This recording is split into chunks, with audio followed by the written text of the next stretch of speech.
The knife-edge howl of the wind, a ceaseless, mournful lament, tore at Tuktu's weathered deerskin anorak, biting through layers of fur and sinew-sewn seams. It was a sound that had become almost a part of him these past 3 brutal winters, ever since the coughing sickness had stolen Ayana, his wife, extinguishing the vibrant, laughter-filled warmth that once radiated from their small, meticulously constructed igloo.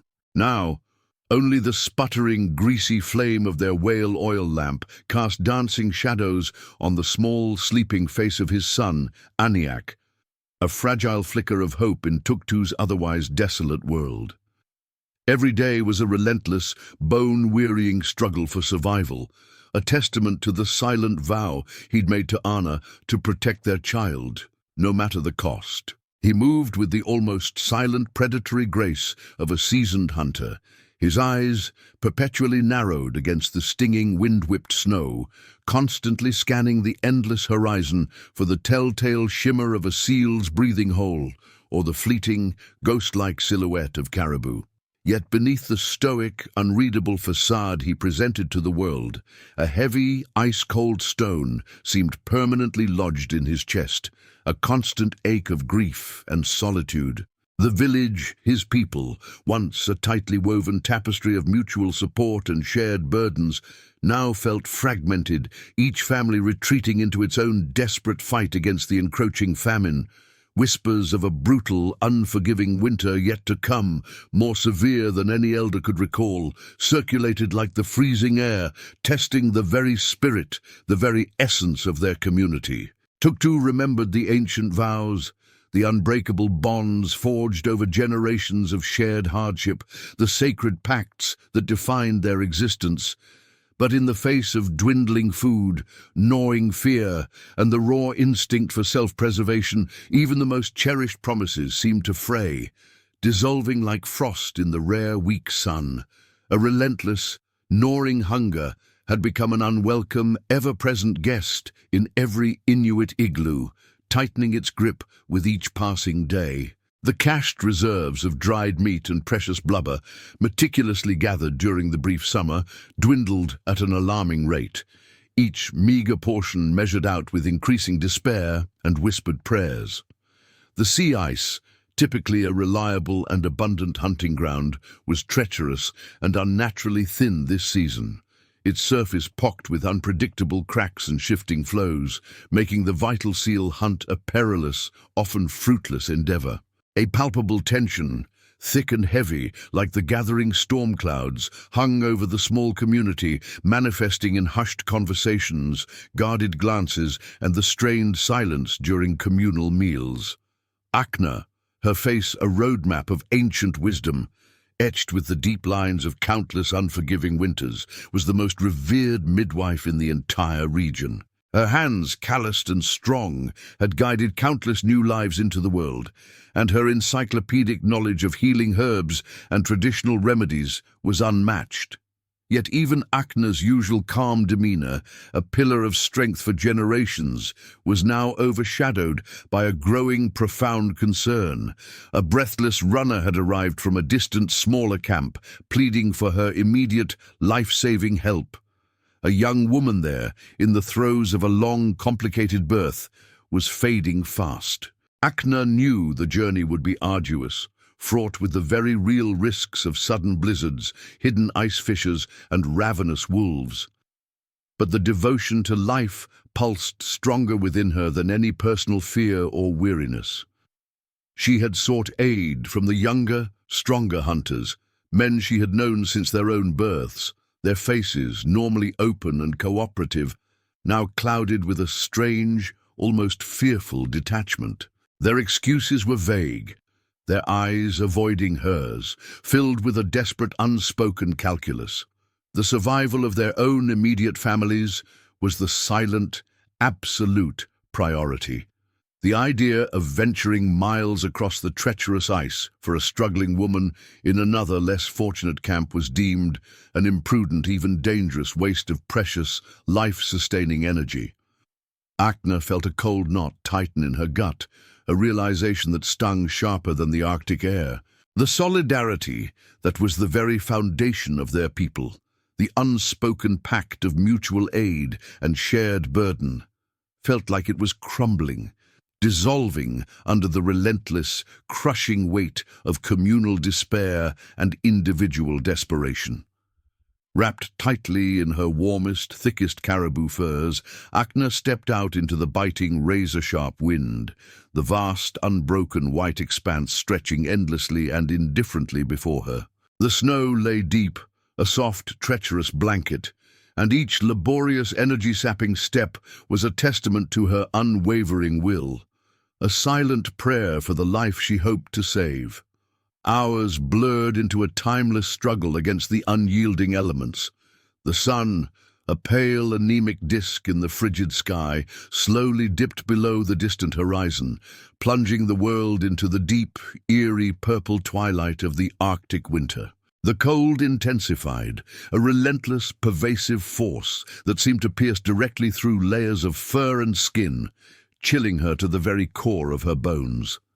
Akna's body screamed with exhaustion, every muscle aching, every joint protesting, but her mind remained steadfastly focused on the young mother and the fragile, unborn life she desperately hoped to bring safely into the world. She knew the immense solitary danger she was in, a sudden disorienting whiteout, a hidden crevice concealed beneath a thin crust of snow. Any misstep could mean a swift, silent, unmarked death. Then, a peculiar, chilling stillness descended upon the air, a premonition that prickled the hairs on the back of her neck, raising goosebumps despite the heavy furs. She glanced back over her shoulder, and in the deepening dusk saw two dark, ominous silhouettes emerge from the swirling snow, slowly but steadily gaining on her. It was the two young hunters, the very ones who had refused to accompany her. A cold dread, far deeper than the ambient temperature, seeped into her bones. There was no sense of rescue in their slow, deliberate approach, only an unsettling, chilling certainty that their presence boded something far more sinister, a deeper, colder truth. The shock of betrayal, sharper and more piercing than the relentless wind itself, hit her first, stealing her breath before the cold could. The two men closed the distance, their breathing labored in the frigid air. Their faces, usually expressive and familiar, were now impassive masks, hardened by an unfamiliar, terrifying resolve. Akna recognized them intimately. These were young men she had known since their childhoods, boys she had watched grow, men whose own wives she had helped bring squalling infants into the world. She tried to form words, to plead, to question, but they caught in her throat, frozen by the sudden, overwhelming horror of recognition. One of them, his voice rough and strained, almost a desperate whisper against the wind, explained the decision of the elders. Their tribe, he reiterated, was starving, teetering on the very brink of extinction. Another mouth to feed, even that of a revered and beloved midwife, was an unbearable burden, a luxury they could no longer afford. They simply could not risk precious energy or their meager, dwindling resources on a distant journey to help a struggling woman in another, less fortunate camp when their own people faced an imminent, silent death. The logic, born of desperate primal necessity, was brutally simple, coldly absolute. Akna, with her profound wisdom, her invaluable skills, her very essence as a life-giver, was now viewed not as a vital part of the community, but as a consumer, an obstacle to the survival of the greater whole, especially in the face of such an unprecedented, punishing winter. It was a choice, they insisted, that tore at their own souls, one that filled them with a bitter, metallic taste of regret, but one they believed was necessary for the survival of the many, for the continuance of their lineage. With eyes that pointedly refused to meet hers, their faces etched with a grim, almost pitiful determination, they turned and began the slow, agonizing walk back, their figures receding quickly into the swirling, indifferent snow. The ensuing silence was not empty, it was a vast, deafening void, broken only by the howling wind, which now seemed to carry a cruel, mocking laugh, echoing Akna's utter desolation. She crumpled to her knees in the biting snow, her body convulsing not just from the bone-deep cold, but from the shattering, soul-deep blow of abandonment. If you're finding this story compelling, please consider subscribing to the channel to follow Tuktu and Akna's journey. Tuktu, driven by a gnawing emptiness in his belly and the constant dull ache of worry for Aniak, was on his daily hunt, venturing further and further than he normally dared. The sun, a low, anemic orb in the vast, frigid Arctic sky, cast long, distorted shadows that stretched across the pristine, unbroken snow, creating an eerie, almost surreal landscape, like a forgotten dream. Eniak was safe, for now, tucked deep in the communal igloo under the watchful eyes of an elder woman, but the relentless pressure to provide, to fill his son's stomach, fueled Tuktu's every weary, aching step. Suddenly, in the vast, blinding white immensity, a dark, incongruous shape caught his practiced eye, a tiny smudge against the endless expanse. His heart, usually a steady, rhythmic drum within his chest, began to pound erratically, a frantic beat against his ribs as he cautiously approached. It was Akna, the midwife, collapsed in the snow, a still, almost lifeless figure against the stark white canvas. But she was not alone. Cradled meticulously in her frozen, blue-tinged arms, wrapped in what appeared to be scraps of fur and animal skin, was a tiny, impossibly fragile bundle. A newborn, impossibly small, its vulnerability a stark contrast to the brutal landscape. Akna was barely clinging to life, her lips a shocking, almost grotesque blue against her ashen face, her eyes mere slits, almost frozen shut, fluttering with immense effort. The infant, though terrifyingly pale, surprisingly emitted a faint, almost inaudible whimper, a tiny, defiant sound that spoke of a tenacious, unwavering grip on life. Tuktu felt an electric shock ripple through him, a jolt that cleared the fog of his own exhaustion. Why was Akna here, so far from any settlement, so utterly abandoned, and with a newborn in her arms?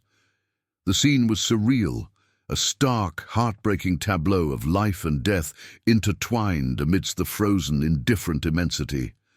He knew, with a primal, gut-wrenching certainty, there was no time for contemplation, no moment for questions, no space for the numbing despair. The very breath of the midwife and the tiny, struggling infant depended entirely on his immediate, decisive, desperate action.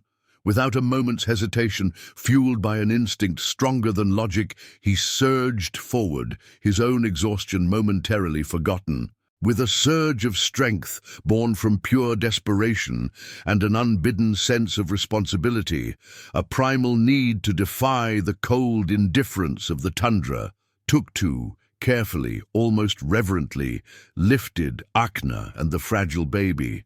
He sheltered them against his own body, wrapping them tightly in his thickest caribou furs, the same furs that kept him alive. He knew, instinctively, that carrying them all the way back to his own starving tribe was a gamble, a potential death sentence for all three given Akna's perilous condition and the baby's fragility. The neighboring tribe, the very one Akna had been desperately trying to reach, was their only slim hope for the baby's survival and Akna's recovery.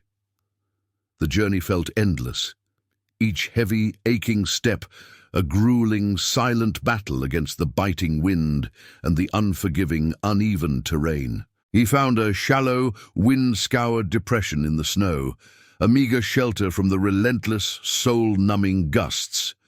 With practiced urgency, his numb fingers fumbling, he gathered what little dry moss he could find beneath the snow and some cached seal blubber from his hunting pack, igniting a small, precious fire.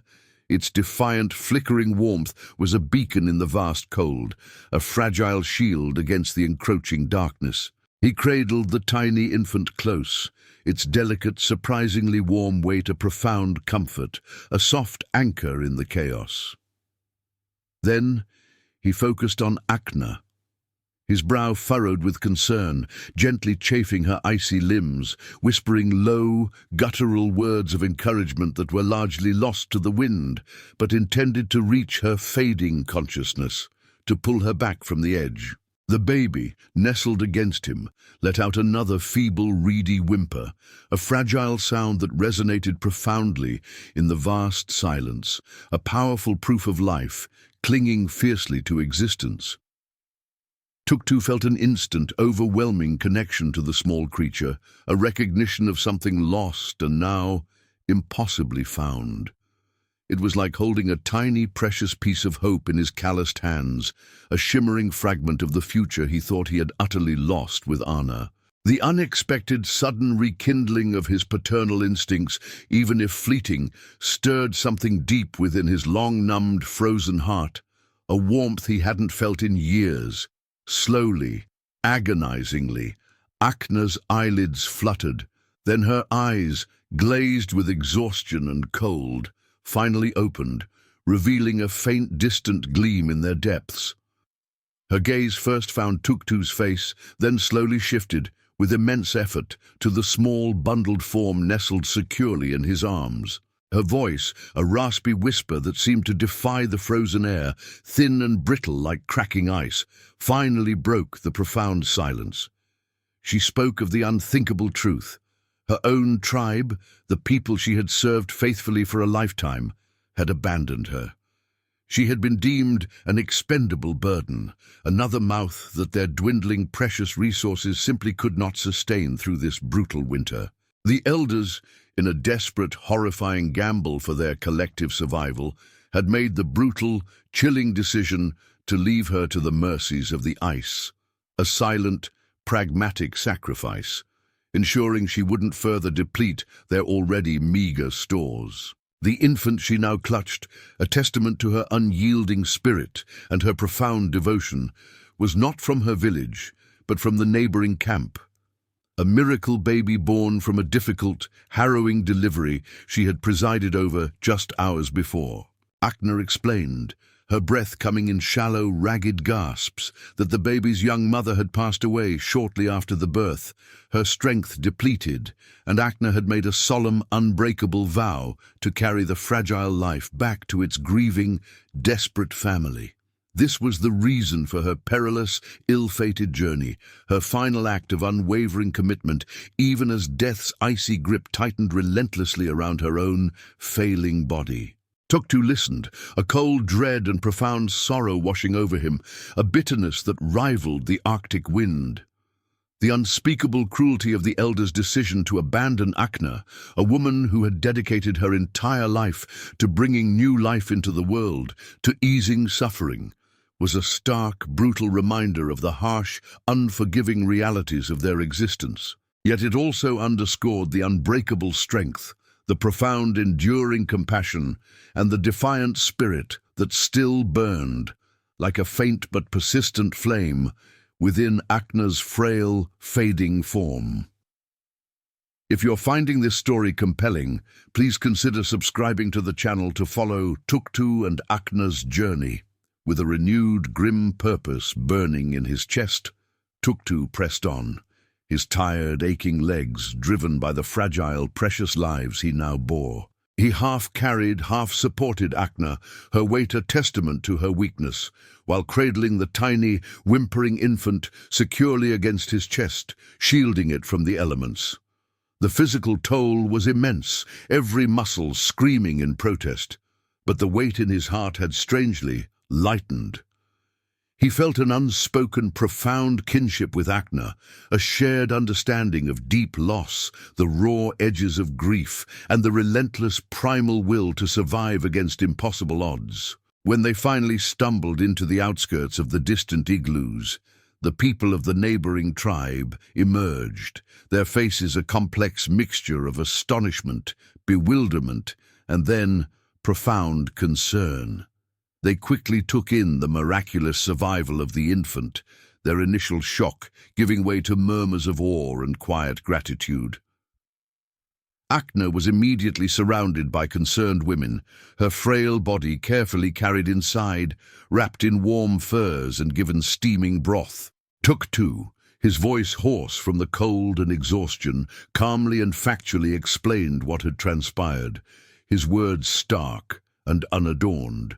The neighboring tribe, though initially cautious and wary of an outsider, quickly recognized Akna's selfless dedication and the incredible, almost unbelievable survival of the child.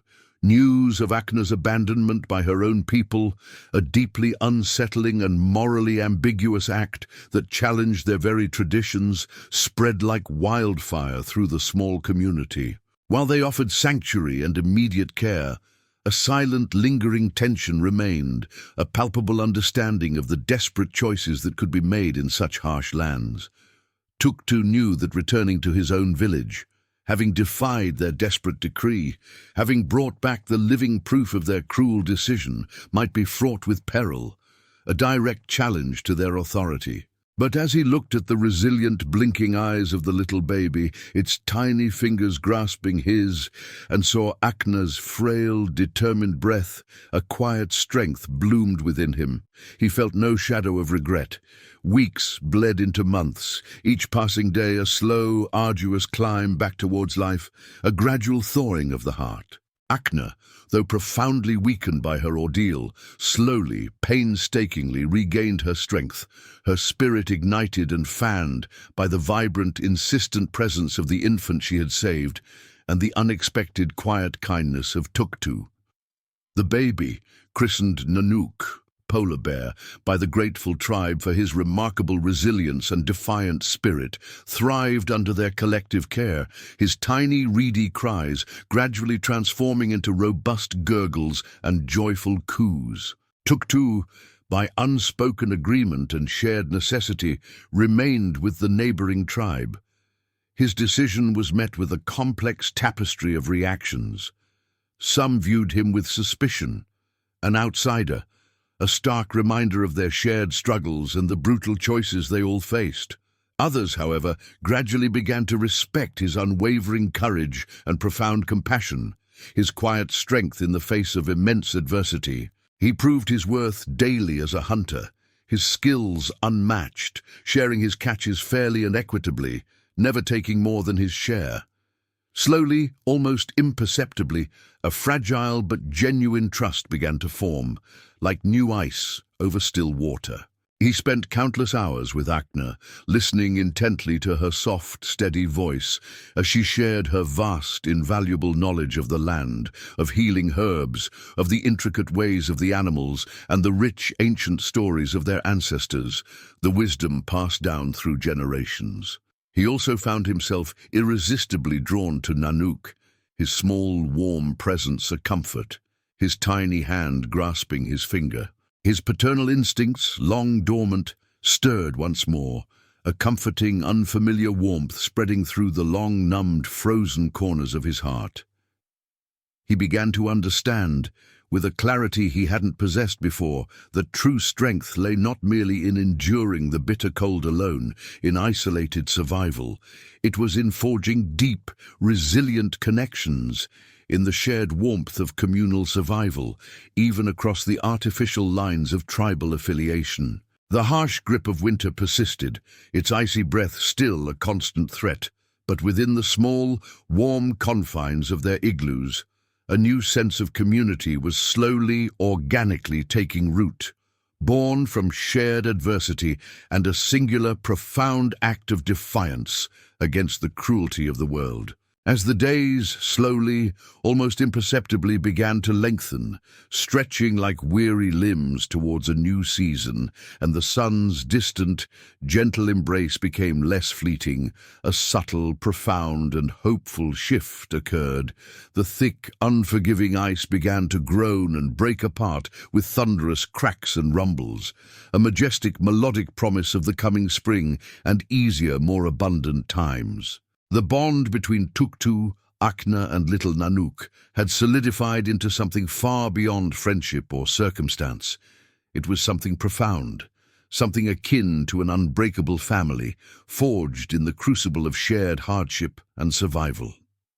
News of Akna's miraculous survival and the thriving infant, carried by the thawing winds and whispered between passing hunters, eventually reached Tuktu's original tribe. A small, cautious delegation arrived at the neighboring camp, their faces etched with a complex mixture of shame, curiosity, and a growing understanding. The undeniable proof of Akna's resilience and Tuktu's unwavering commitment, the very existence of Nanook, had shaken some to their core and quietly inspired others to reconsider the desperate choices made.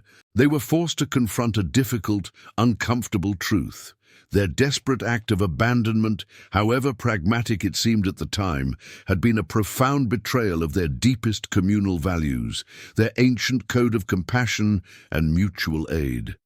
There was no grand emotional reunion, no instant forgiveness that swept away the bitter past as if it never existed. But there was acknowledgement, a hesitant, almost imperceptible step towards healing the fractured bonds, a silent promise to remember the cost of their despair.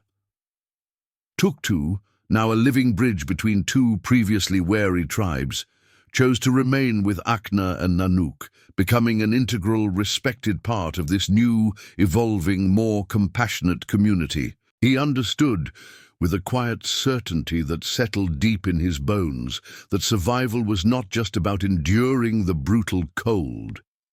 It was about nurturing the warmth of human connection, about the profound ripple effect of one individual's choice, about choosing hope over despair. The future remained uncertain, the challenges of the vast Arctic ever-present and unforgiving, but as Tuktu watched Nanook take his first wobbly, determined steps on the thawing tundra, his small face uplifted to the pale sun, a new, vibrant hope bloomed in his heart, a hope as expansive and promising as the endless, pristine Alaskan horizon.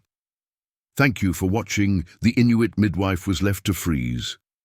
If you found this journey of resilience, human connection, and the unwavering spirit of survival compelling, please subscribe to our channel for more true-to-life stories that move and inspire.